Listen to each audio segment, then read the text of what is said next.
I'm 67 now, and my hands still tremble when I think about it. Not from age, but from the ghost of a touch, a betrayal that shattered lives, including my own. You see that old chipped teacup on my mantel? It used to belong to Caroline, my best friend, my sister. It was a gift from our first trip together, a cheap souvenir, but we swore it held magic.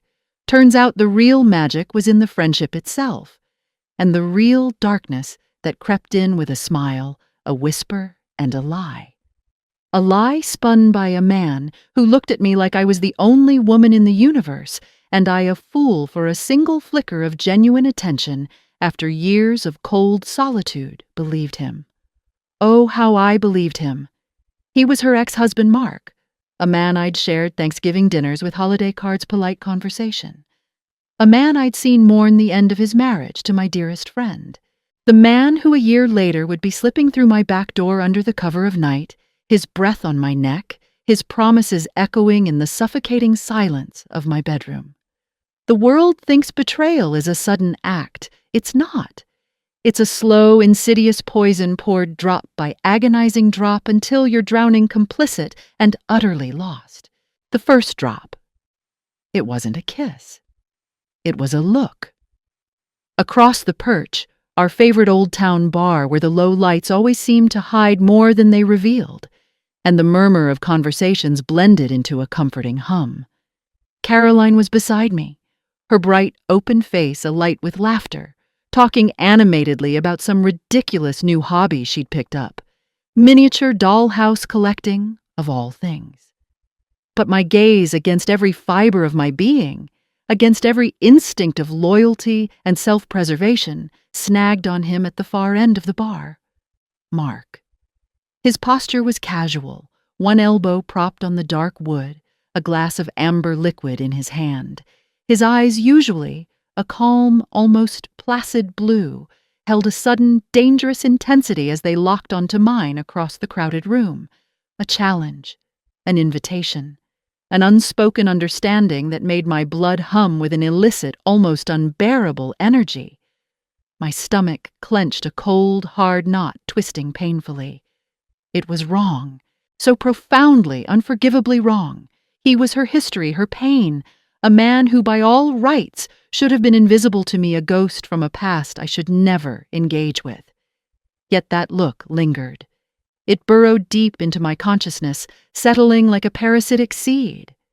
It planted a seed of dark curiosity that blossomed with alarming speed into something grotesque, something that would consume me.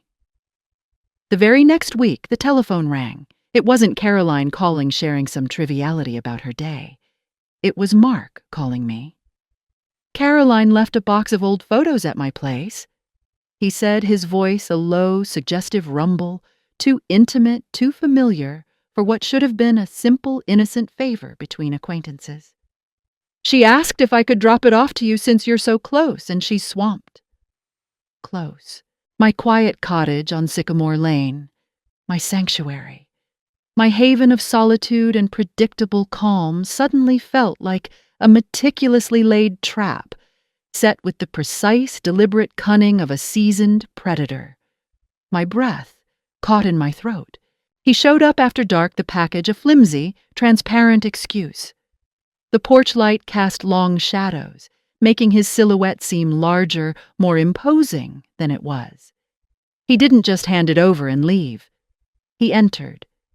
He brought a bottle of expensive Merlot, uncorking it with a practiced hand. He brought that damnable practiced charm, a charisma so smooth it felt like silk, wrapped around my throat. We talked, leaning against my kitchen counter, the granite cool beneath my elbows, the air thick with unspoken tension, with electric, dangerous possibility. He was a master, I see that now, with chilling clarity at dissecting a woman's vulnerabilities, at finding the empty spaces in her soul, the deep-seated loneliness, and filling them with intoxicating false attention. He spoke of Caroline not with bitterness or anger, but with a calculated, almost sympathetic regret, subtly painting himself as the misunderstood victim of a marriage he'd simply outgrown, She never truly saw me, Eleanor.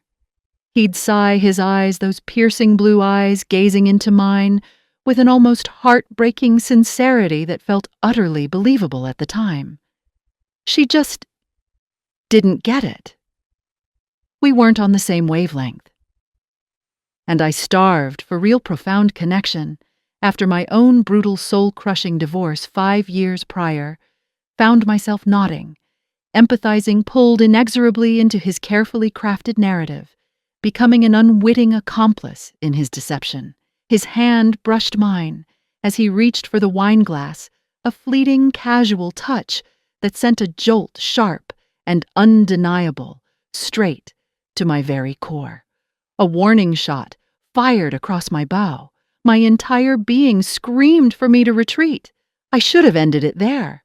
I should have found the strength, the moral courage to say, "Mark, no, this is wrong. You are Carolyn's past, and I am her present." But the words died in my throat, choked by a desperate, unfamiliar craving for more. More attention. More of that dangerous, intoxicating understanding. More of being seen. The text started almost immediately after that night. Innocent at first. "Thanks for the wine, Eleanor. A truly enlightening evening. Hope you slept well. I know I did after our conversation." Then gradually, bolder, more intimate. "Thinking about you. Miss our talks already. I feel like I can really talk to you, Eleanor. More than anyone." Each message a tiny, insidious chip at the formidable wall I'd spent years meticulously building around my raw, wounded heart. He was relentless, a persistent drip of water, wearing away solid stone, carving a path where none should exist. He found endless plausible reasons to come by. "Just passing through your neighborhood, thought I'd say hello. Brought you this rare first edition, I thought you'd love knowing your work." Always with that disarming, boyish smile, that intense, captivating gaze that made me feel like I was the only woman he'd ever truly seen, truly desired. He'd stay for hours talking, listening, making me feel intelligent, witty, utterly desirable. God desirable. A word I hadn't truly heard, hadn't felt deep in my bones in a lifetime. My guard, which had stood so firm against the world, against further heartbreak, against any vulnerability, began to buckle and crumble under the relentless weight of his calculated onslaught. My body, my mind, my very soul screamed in protest, a cacophony of moral outrage, but the raw, aching loneliness, the desperate hunger for validation, for touch, for connection, roared louder, drowning out all other sounds. It was a battle I was destined to lose because I was fighting myself as much as I was fighting him, fighting my own insidious needs. One blustery Tuesday, the storm outside, a furious torrent of rain and howling wind, mirrored the tempest raging within me. He was here, of course. Always here, always finding his way into my space, into my thoughts. We were on my antique sofa, the fire crackling merrily in the hearth, casting flickering, dancing shadows on the walls like silent, conspiring witnesses. He leaned in his body language, an artful blend of intimacy and vulnerability, his eyes dark, intense, burning into mine, with an almost feverish heat. "Eleanor," he whispered, his voice a husky caress, his breath warm on my ear, sending a wave of shivers down my spine, a sensation that was both terrifying and undeniably thrilling. "I always felt something with you, even when I was with Caroline, a connection, a spark, a profound understanding that I never, ever had with anyone else." My heart hammered against my ribs, a frantic drum solo of alarm, and illicit thrill thrumming a dangerous rhythm. It was wrong. Fundamentally, morally, unforgivably wrong.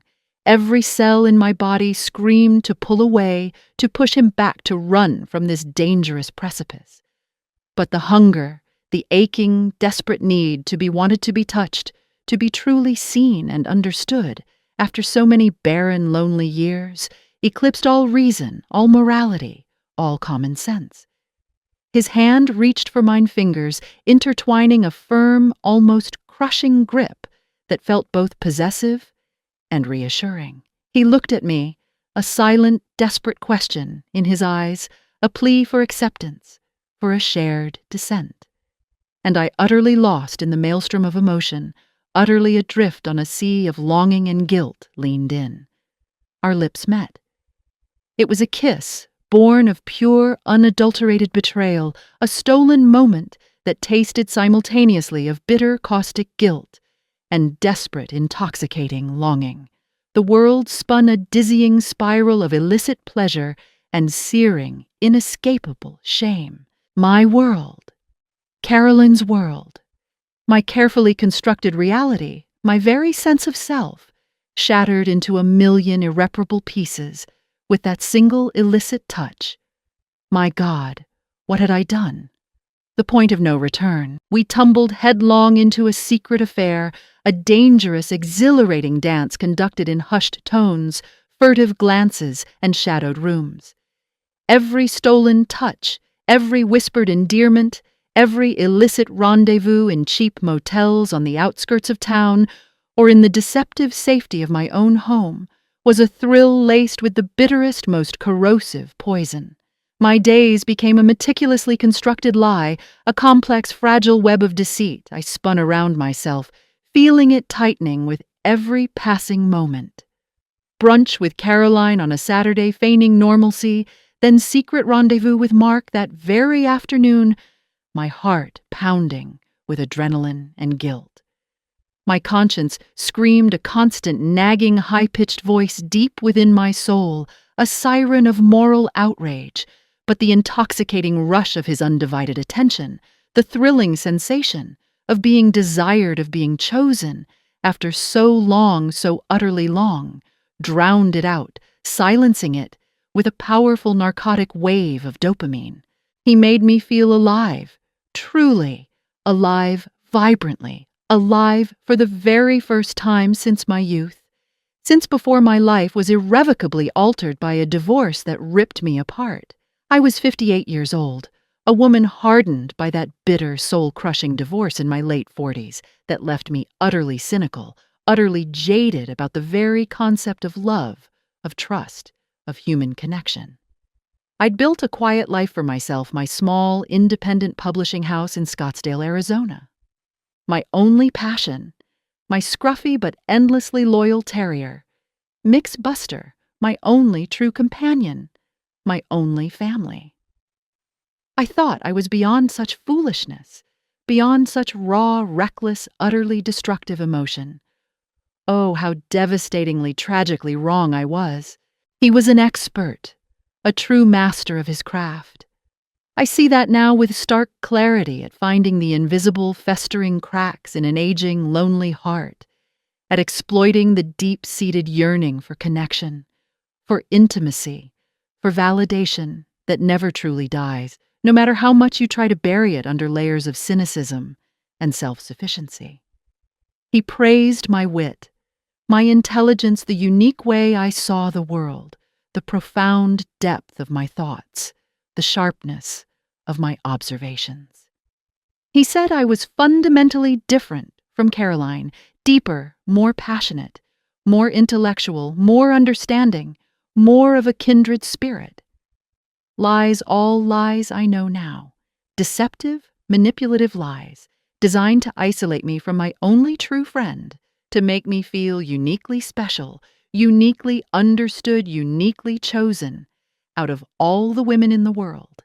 And I, a pathetic, desperate fool, a woman starved for genuine connection, for a flicker of recognition, fell for every single one hook, line, and sinker.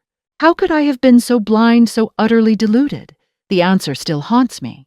Our secret affair was a precarious house of cards, built on a foundation of shifting sands, liable to collapse with the slightest breeze. Each time he pulled away from my driveway late at night, his car fading into the darkness, its tail lights shrinking to tiny red pinpricks, I'd peek through the blinds, my heart pounding, terrified a neighbor would see. Old Mrs. Henderson, 2 houses down, a formidable figure with her ever-present binoculars, pointed at the world from behind her meticulously kept lace curtains, was a constant looming threat, a silent, omniscient judge of suburban morality. One particular night, I saw her. Her porch light was off, but I knew she was there. A dark, motionless silhouette against the moonlit window, her gaze fixed unwavering directly at my house. Mark had just pulled away, his engine fading into the suburban quiet, leaving behind only the lingering scent of his expensive cologne. My stomach dropped like a stone through water, a sickening lurch. I knew with an icy certainty that froze my blood that she'd seen his car, seen him leaving. The paranoia became suffocating, a heavy shroud wrapped around me, tightening with every breath. I started actively avoiding her crossing the street. When I saw her ducking into my house the moment her car pulled into her driveway, pretending not to see her when she waved or offered her usual saccharine knowing smile. The guilt, a bitter, corrosive acid, was a physical weight, pressing down on my chest, making it hard to breathe, making every moment a torment. Caroline started calling more often, too, her calls no longer just friendly check-ins about books or neighborhood gossip or our shared anxieties about aging.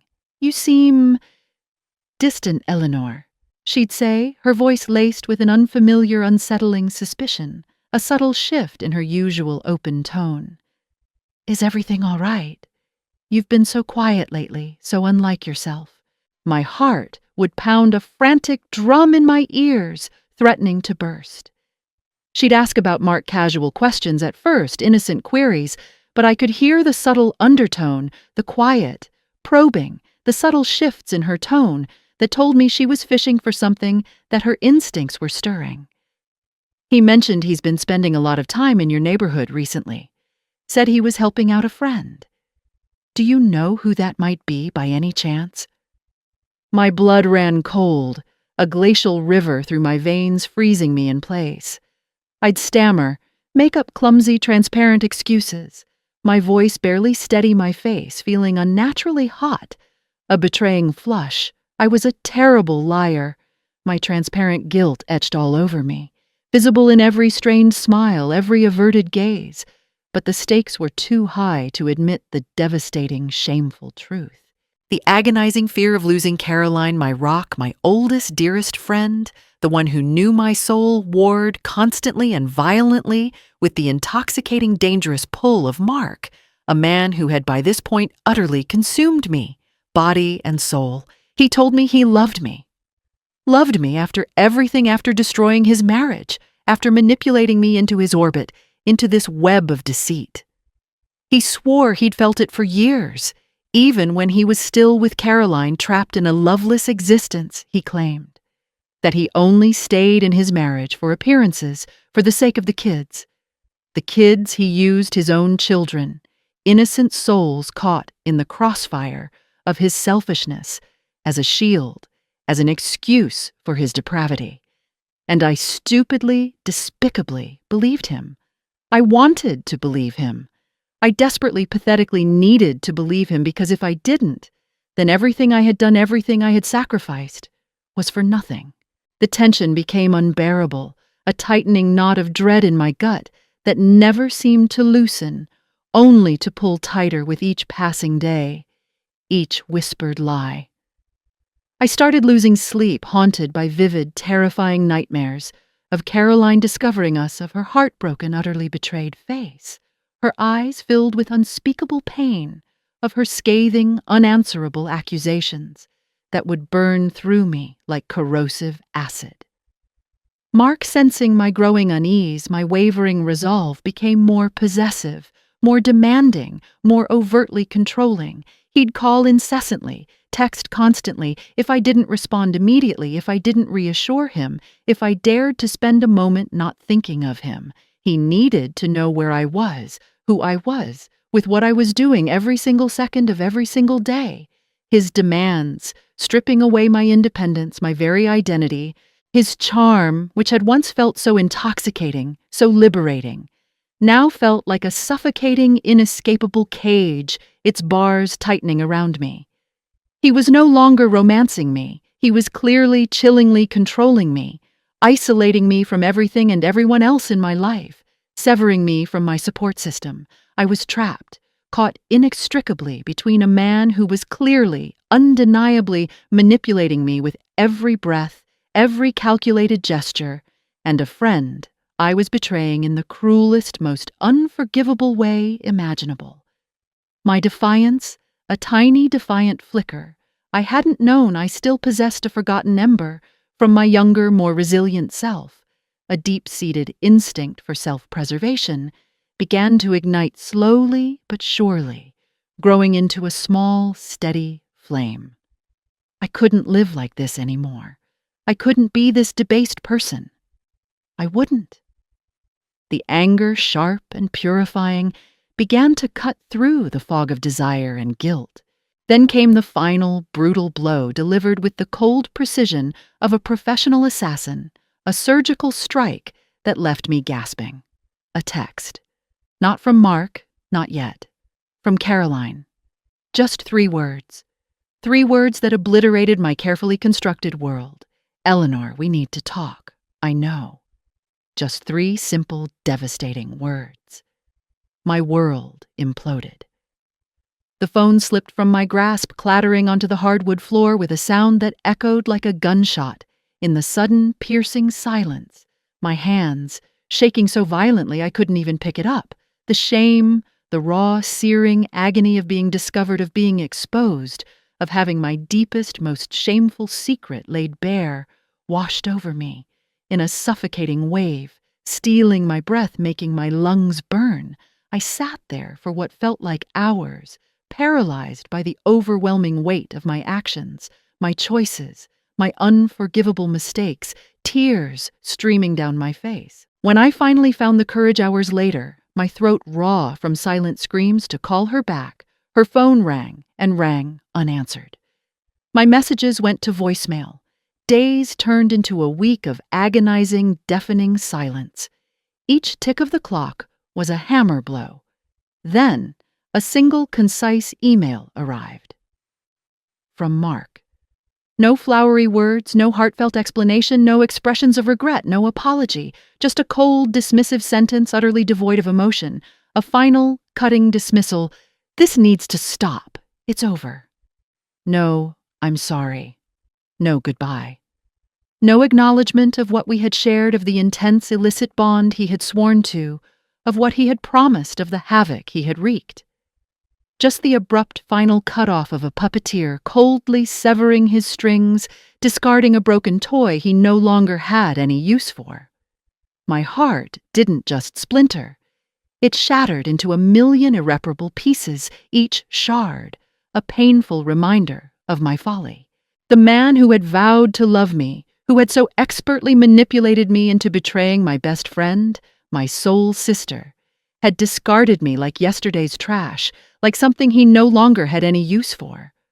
What a pathetic, gullible, utterly foolish old woman I had been. My God, the humiliation. The emptiness that followed was immense, vast, and echoing a profound vacuum where my friendship and illicit affair had once been. But with it, strangely, terrifyingly, came a strange, almost liberating sense of clarity. The constant gnawing fear, the pervasive crushing guilt that had been my shadow was gone, replaced by a bitter, potent cocktail of searing anger and profound self-loathing. I wanted to scream, to lash out, to make them both pay, to inflict upon them a fraction of the pain, the humiliation, the utter devastation they had caused me. But what good would that do? It wouldn't bring Caroline back. It wouldn't erase my own complicity, my own hand in this tragedy. I was the one who had opened the door, who had allowed myself to be manipulated, to be used, to be discarded. I was the one who had fundamentally betrayed my own moral compass, my own values, my very sense of integrity. I tried one last time to reach out to Caroline, sending her a long, rambling letter filled with apologies and explanations, pouring out my heart. But my calls went unanswered, my texts unread. My letter returned unopened, marked refused. My best friend, my rock, my oldest confidant gone. A casualty of my own profound weakness, my own terrible choices. The silence from her was louder, more damning, more agonizing than any accusation, any screamed word. It was the sound of a friendship, a sisterhood dying. I learned then that pain, true pain, the kind that rips you open and leaves you raw, forces you to confront yourself, your deepest flaws, your darkest desires, your most uncomfortable truths. It forces you to pick up the pieces, however shattered and sharp, and slowly, painstakingly rebuild. I started going to therapy, talking through the wreckage, unearthing the roots of my vulnerability, my profound loneliness, the gaping hole in my life that Mark had so cleverly exploited. I found strength in vulnerability, in admitting my mistakes, in understanding the dark, desperate corners of my own heart that Mark had so expertly exploited. I grieved not just for the loss of a manipulative lover, but for the devastating, irreplaceable loss of a lifelong friendship, for the profound loss of my own innocence, my belief in my own unwavering moral fiber. It's been years now. I'm 67, and the quiet of my home on Sycamore Lane is once again filled with peace, not paranoia, not the constant hum of deceit. I still have Buster, a faithful companion who never judged, who loved me unconditionally through my darkest times. I still run my publishing house, finding solace, purpose, and genuine connection in the stories of others, helping them find their voice, helping them heal. I haven't seen Mark since that chance coffee shop encounter, where he'd looked right through me as if I were a ghost, an utterly chilling testament to his ability to erase people from his life when they no longer served his dark purpose. And Caroline, I never spoke to her again. That wound, I believe, will never fully heal a gaping chasm in my heart, a constant ache. It serves as a constant, stark reminder, a permanent scar on my soul, a reminder of the insidious depths of human weakness, of the destructive, annihilating power of betrayal, and the quiet, fierce strength it takes to pick yourself up when everything you thought you knew, everything you cherished, has burned to ashes around you.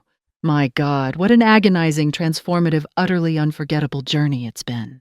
And that, my dear friends, is the raw, unvarnished truth of a chapter in my life. I never thought I'd have the courage or the clarity to tell. It's messy. It's painful. It's filled with regret, but above all, it's real. We all make choices, some that lead us down the darkest, most treacherous paths, imaginable paths we never envisioned ourselves walking. But the real test isn't whether you fall, it's how you rise. It's how you confront the wreckage, sift through the ashes. Face the hard truths about yourself and painstakingly find your way back to yourself, brick by agonizing brick, rebuilding from the ground up. So let me ask you, truly, honestly, what hidden desires, what unaddressed vulnerabilities, what deep-seated loneliness might be making you susceptible to manipulation in your own life? And when faced with the painful, undeniable consequences of your choices, when the truth is laid bare, do you choose to run and hide in the shadows, or do you stand firm, face the truth, and bravely rebuild? Think about that. Really think about it.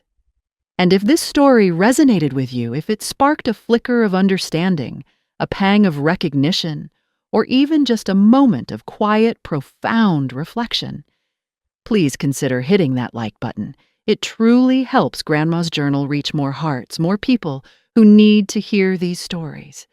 And for more true, unfiltered stories of life, of hard-won lessons learned, and the messy, complicated, yet utterly beautiful journey of being human, make sure to subscribe to Grandma's Journal. Your support means the absolute world to me, more than words can say.